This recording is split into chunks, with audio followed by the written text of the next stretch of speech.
राजा पृथु के रथ की जो पताका है, झंडा है, वो कभी कहीं टकराती नहीं थी, अटकती नहीं थी, वो झुकती नहीं थी, गिरती नहीं थी। और इंद्र के ये अर्जुन के ध्वज के भी यही महत्ता है। हनुमान जी बैठे हैं ना, हनुमान जी कहाँ झुकेंगे, उनको कौन झुकाएगा।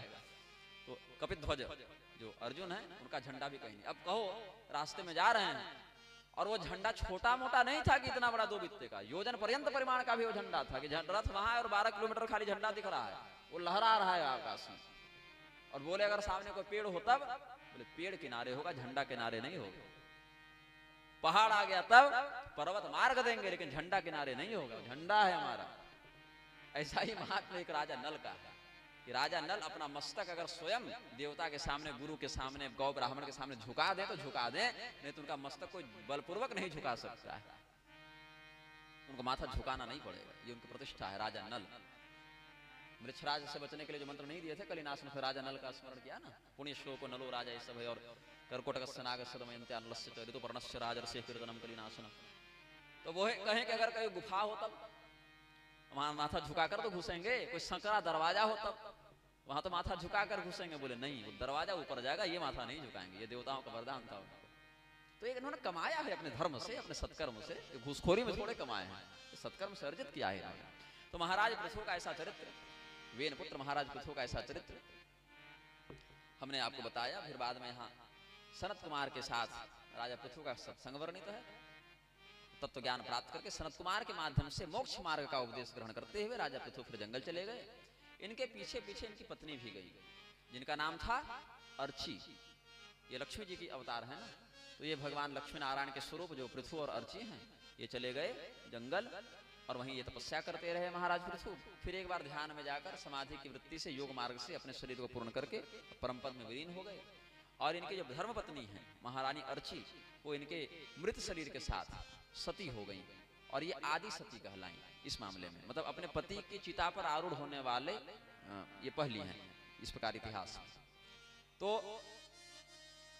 पति के चिता पर आरूढ़ होना जो सती प्रथा के नाम से लोग पढ़ाते हैं, वो कोई प्रथा नहीं है कि वो करना ही है या नहीं करना है। और उसको भी कौन लेकर आए निषेध में, तो राजा राम मोहन राय जो घोषित ईसाई थे, मिशनरियों के पाले हुए थे। इसके विषय में हमने सप्रमाण सब ऐतिहासिक दस्तावेज से बताया है सब। राजा राम मोहन राय हो, ये सब कोई समाज सुधारक नहीं थे, ये अंग्रेजों के एजेंट थे, मिशनरियों के। श्रीरामपुर ट्रायो कभी पढ़िएगा, बंगाल में कैसे मिशनरियों ने ईसाई बनाना प्रारंभ किया। मदर टेरेसा कहाँ गई थी, क्यों गई थी। श्रीरामपुर ट्रायो में 3 ईसाई मिशनरी वाले सब घूमते थे और गीता की निंदा करके बाइबल पकड़ाते थे। और यूरोप में जाकर डायन बोल बोलकर हजारों महिलाओं को जला देते थे, विषक्राफ्ट का आरोप लगा के। और यहाँ पर आए हैं बड़े समाज सुधारक बने। तो इतिहास में जो पढ़ाया जा रहा है वो आपको सत्य बताने के लिए नहीं पढ़ाया जा रहा है। पॉलिटिकल पार्टी जो बताना चाहते हैं उतनी बता रही है और वही सिखा रही है।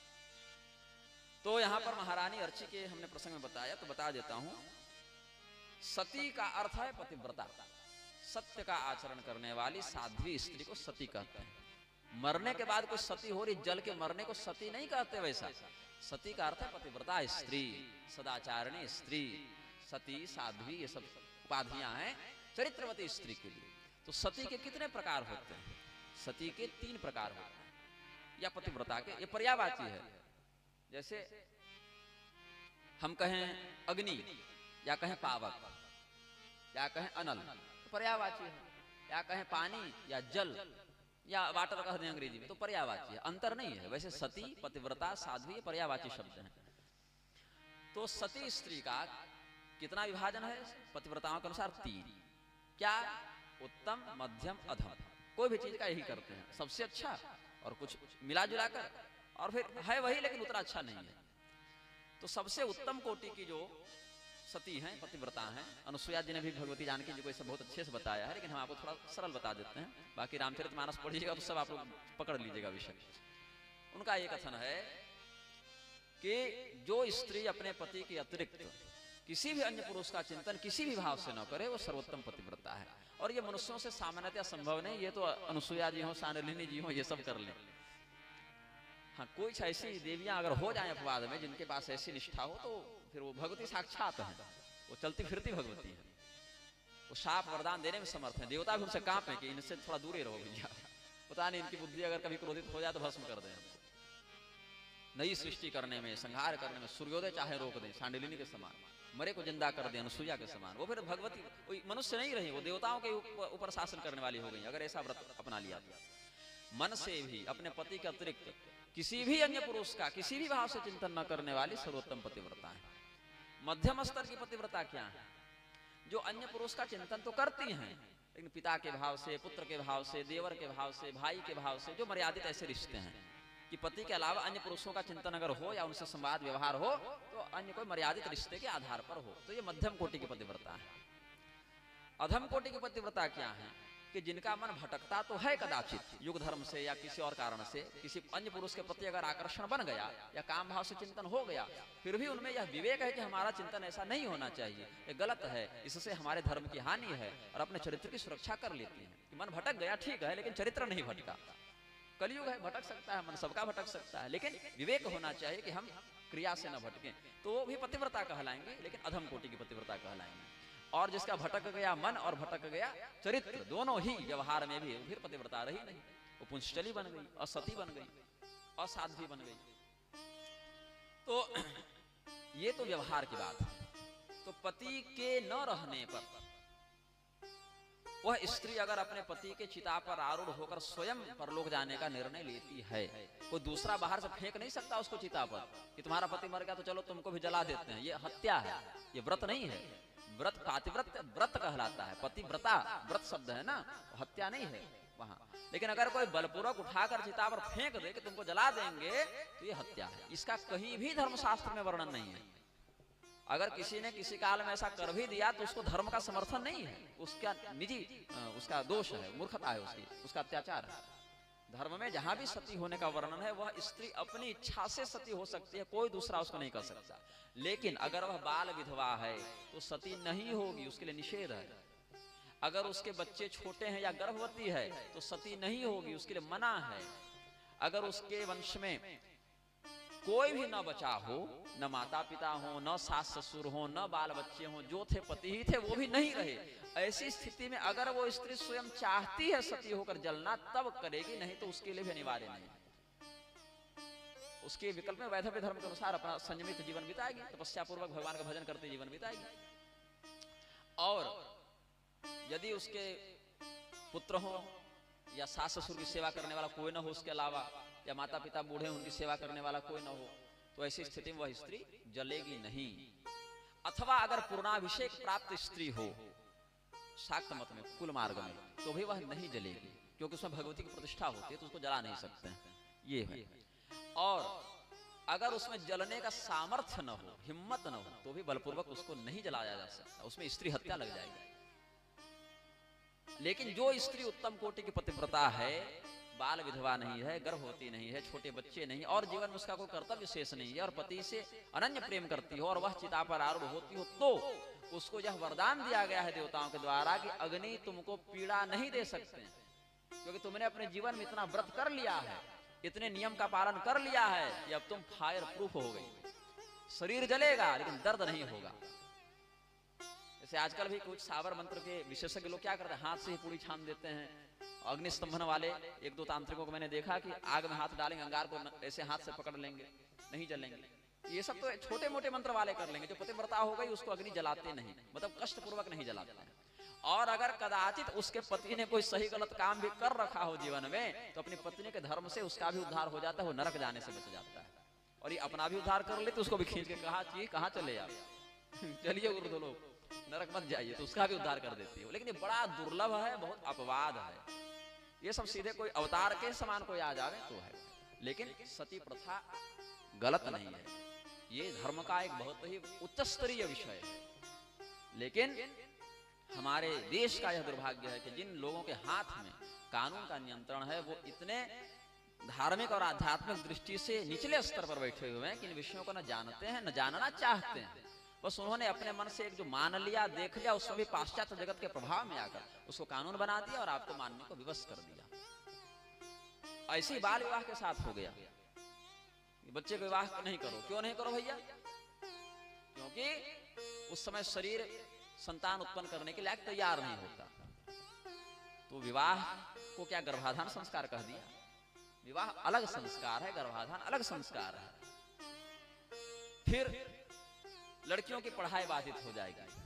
आज जितनी कन्याएं, अब किसी को केस करना होगा तो कर देना और आपको देखना होगा तो देख लेना, यही सत्य है। जितने भी लड़के लड़कियां कॉलेज जा रहे हैं पढ़ने के लिए, कॉलेज जाने के लिए घर से निकल तो रहे हैं, कितने कॉलेज तक पहुंच रहे हैं जी? ससुराल में काम न करना पड़े इसके चक्कर में एडमिशन पर एडमिशन कराए जा रहे हैं। लेकिन शरीर तो मानेगा नहीं, वो तो अपने हार्मोनल इम्बैलेंस में जाएगा। माता पिता का नियंत्रण नहीं रहेगा, युवक युवती तरह तरह के रोगों में पाए जाएंगे और दवा कंपनियां, फार्मा कंपनियां वहां से पैसा लेने के लिए, विलासिता का पैसा निकालने के लिए तैयार रहेंगे। और उसके बाद क्या होगा?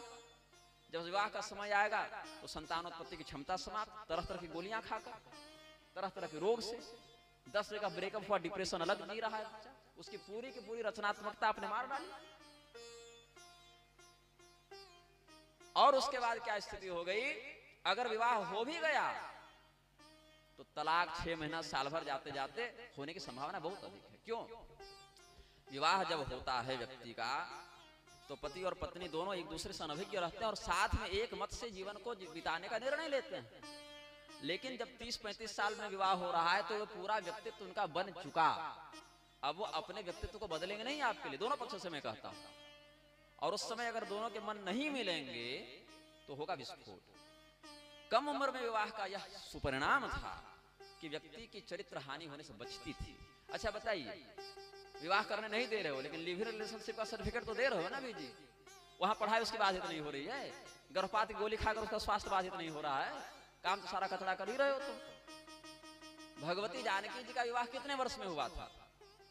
6 साल में। षड्वर्षांच एव मैथिलीम, 7वें साल में संतान हो गई थी। क्या राम जी कितने साल के थे? 15 साल के। रामम पंचदशे वर्ष थे। 12 बहुत कम बोल दिए सर, रामम कोई 12 बोले क्या? आप बोले रामम पंचदशे वर्ष है, षड्वर्षांच एव मैथिलीम। कहीं 14 भी वर्णन है, 12 बोला है मारीच ने एक जगह, जहां हमको याद आ रहा है, वो रावण को डराने के लिए थोड़ा कम करके बताया है। हाँ, मारीच ने बोला है वहां ना, लेकिन मारीच ने रावण को झूठ बोला है वहां पर, कम करके बताया डराने के लिए। अरे वो उतनी कम उम्र में इतने बड़े थे तो। लेकिन शास्त्र के अनुसार देखें तो 14वें वर्ष के पूर्ण होने पर 15वें वर्ष में जब राम जी प्रवेश किए तो उनका विवाह हुआ है। रामम पंचदशे वर्षे षड्वर्षांच एव मैथिली। और वाल्मीकि रामायण का आपने नाम लिया, वहीं से प्रमाण देता हूं। जहां पर रावण सीता हरण करने आया है वहां सीता जी ने स्वयं बताया है कि विवाह उचितवाद से समा वाला जो आप श्लोक देखेंगे वहां इसका प्रमाण मिलेगा। सीता जी रावण को बता रहे हैं, जब रावण ने पूछा कि तुम कौन हो, इस जंगल में अकेली क्यों हो, किसकी पुत्री हो, किसकी पत्नी हो, अपना परिचय दो। तो वो कहती हैं कि मैं महाराज जनक की पुत्री हूँ, सीता हूँ, जानकी हूँ, मैं इक्ष्वाकु वंश की महाराज दशरथ की बहू हूँ और उनके ज्येष्ठ पुत्र की पत्नी हूँ, ये सब बताया। और विवाह के बाद हम अपने ससुराल में 12 साल रहे हैं। विवाह कितने में हुआ? 6 में हुआ। ससुराल में कब तक रहे? 12 साल रहे। कितने हो गए आप? 18 साल के हो गए। अब वनवास हुआ राम जी का। राम जी का विवाह कितने में हुआ है? 15 साल में। कितने साल रहे घर में सीता जी के साथ? 12। अब कितने हो गए? 27। वनवास का प्रसंग निकाल कर देखिएगा, 27 साल में राम जी बन गए। आंकड़ा बैठ गया। कब तक जंगल में रहे? 14 साल का वनवास। 18 साल में सीता जी जंगल गई हैं। वनवास 14 साल और जोड़िए, कितना हो गया? 32 साल हो गया ना। 32 साल में सीता जी महारानी बनकर अभिषिक्त हुए हैं। भुसुंडी रामायण का दक्षिण खंड उठाइए, 33वें वर्ष में सीता जी गर्भवती हुई हैं। क्या बुरा है? पूरा सटीक आंकड़ा शास्त्र से बता दिया हमने, ग्रंथ का नाम बता दिया। अब 33 वर्ष की अवस्था में अगर वो संतान धारण कर रही है, गर्भ धारण कर रही है, तो क्या फिजिकली या मोरली किसी प्रकार से गलत है? नहीं है। विवाह संस्कार अलग है, संतानोत्पत्ति का प्रकरण बिल्कुल अलग है। दोनों को जो जोड़ देते हैं वो विलासी लोग सारा कचड़ा किए हैं। और अब तो व्यभिचार करना गैर कानूनी नहीं रहा, कल को हत्या करना भी नहीं रहेगा। अगर हत्यारों की ज्यादा जनसंख्या हो जावे तो फिर अगर पापी बढ़ जावे तो पाप फिर पाप नहीं माना जाए। भारत अब इतना पहुंच गया है सामाजिक रूप से कि घूस लेकर कोई आपका काम समय पर कर दे तो ईमानदार हो गया है। तो शास्त्र में जो बातें वर्णित हैं उसको शास्त्र से बाहर जाकर नहीं समझ सकते हैं आप। आपको अगर सुनामी का अध्ययन करना है तो रेगिस्तान से नहीं कर सकते, आपको वहां समुद्र तट में रखकर उसका परीक्षण करना पड़ेगा। इसीलिए विवाह हो, यज्ञोपवीत हो, अंत्येष्टि हो, जो भी हो शास्त्र की मर्यादा के अंतर्गत हो। और इस मर्यादा को जो नहीं मानते हैं ऐसे छद्म हिंदू, नकली हिंदू कहते हैं कि विवाह तो कॉन्ट्रैक्ट है, संस्कार नहीं। आज कॉन्ट्रैक्ट कर लो, कल छोड़ दो। ये दुर्भाग्य है इस देश का कि ऐसे लोग स्वयं को हिंदूवादी बताते हैं, हिंदुओं का पुरोधा बताते हैं और सनातन धर्म शास्त्रों को न मानते हुए इतना कहते हैं दुस्साहस पूर्वक कि अगर धर्म शास्त्रों में ऐसा लिखा है तो शास्त्रों को बदल दो, लेकिन हमारी बात न कहा। ये दुर्भाग्य है। अब हमने आपको महाराज पृथु का चरित्र, भगवती अर्ची का चरित्र, हमारे शास्त्रों की कोई पंक्ति गलत नहीं है, निरर्थक नहीं है, और हमारी आपकी कमजोरी है कि हम उसको समझ नहीं पा रहे हैं। कोई कुप्रथा नहीं है धर्म में, कोई भेदभाव नहीं है धर्म में, जो है उसके पीछे एक ठोस, महत्वपूर्ण और अनिवार्य कारण है, जिसका उल्लंघन करने से भले तत्काल में कोई आपको न दोष दिखे, लेकिन दुष्परिणाम उसका दीर्घकाल में अवश्य देखने को मिलता है। इसीलिए शास्त्र भी उसी के सामने अपने रहस्य को प्रकाशित करते हैं जो उसके प्रति श्रद्धालु होकर बैठे। अपने बुद्धि से शास्त्र को मत तौलिए, शास्त्र के अनुकूल बुद्धि का प्रयोग करना सीखिए, तब कल्याण होगा। अभी इस सत्र को हम यहाँ पूर्ण करेंगे, महाराज पृथु के चरित्र पर इसको पूर्ण करते हैं। शेष प्रसंग पर कल चर्चा करेंगे, कल ज्यादा समय और बैठेंगे, कल बहुत कथाएं हैं और थोड़ा ये गति हम बढ़ाएंगे कल। लेकिन ये सब बातें इसीलिए क्योंकि कोर्स में आप लोगों को जो बढ़ाया गया ना, आज का हिंदू क्या है, उसको हम फार्म वाला हिंदू कहते हैं कि जब उसको सरकारी नौकरी का फार्म भरना हो, रिलीजन का कॉलम देखे तो हिंदू लिख दे, उसके अलावा उसके जीवन में कोई स्थान नहीं है धर्म का, उसको अपने मौलिक विषयों का बोध नहीं है। अरे हमारे धर्म में तो इतनी बुराइयां थी, ये समाज सुधारक आकर सुधार गए, नहीं तो हम तो कुत्ते बिल्ली के समान जी रहे थे, नहीं जी। बंदर के संतान थे ना, हाँ ये समस्या है। भला हुआ हमारे पूर्वजों का कि बंदर से इंसान बन गए, नहीं तो देखे ना कितने बंदर अभी घूम रहे हैं। खैर, शास्त्र की बात शास्त्र से समझो, लोक परलोक की बात शास्त्र से समझो। आप शास्त्र से हैं, शास्त्र आपसे नहीं है।